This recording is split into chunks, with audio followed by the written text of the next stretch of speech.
બ્રિટનમાં અત્યારે જે ગૃહમંત્રી છે એમનું નામ છે શબાના મહેમૂદ. એમના મૂળિયા છે પાક ઓક્યુપાઈડ કાશ્મીર એટલે કે POKમાં. અત્યારે એમનું નામ એટલા માટે ચર્ચામાં છે કે બ્રિટનના વડાપ્રધાન કીર સ્ટારમરનું નામ જેફરી એપ્સ્ટીનની ફાઇલમાં ચમક્યું છે.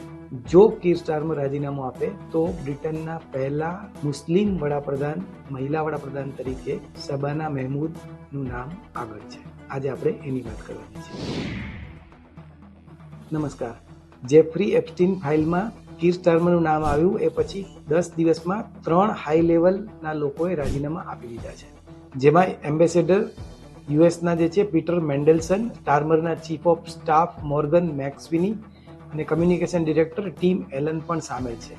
વિપક્ષ નહીં, ખુદ લેબર પાર્ટીના પણ કેટલાક નેતાઓ સ્ટારમરના અત્યારે રાજીનામાની માંગ કરી રહ્યા છે. વડાપ્રધાન પદના માટે અત્યારે 3 નામ ચર્ચામાં છે, જેમાં પહેલું નામ છે હોમ મિનિસ્ટર શબાના મહેમૂદ, બીજું છે હેલ્થ મિનિસ્ટર વેસ સ્ટ્રીટિંગ અને ત્રીજું છે પૂર્વ ડેપ્યુટી પ્રાઇમ મિનિસ્ટર અંગેલા રેનર. જો કે વડાપ્રધાન પદેથી એમને હટાવવા એટલું સહેલું નથી. આ માટે લેબર પાર્ટીમાં એક નિયમ છે અને નિયમ એવો છે કે પીએમને પડકારવા માટે 20% સાંસદોનું સમર્થન હોવું જરૂરી છે. હાલ લેબર પાર્ટીના 404 સાંસદ છે, એટલે એ હિસાબે 81 સાંસદ એને લેખિત ટેકો આપે તો સ્ટારમરને હટાવી શકાય છે.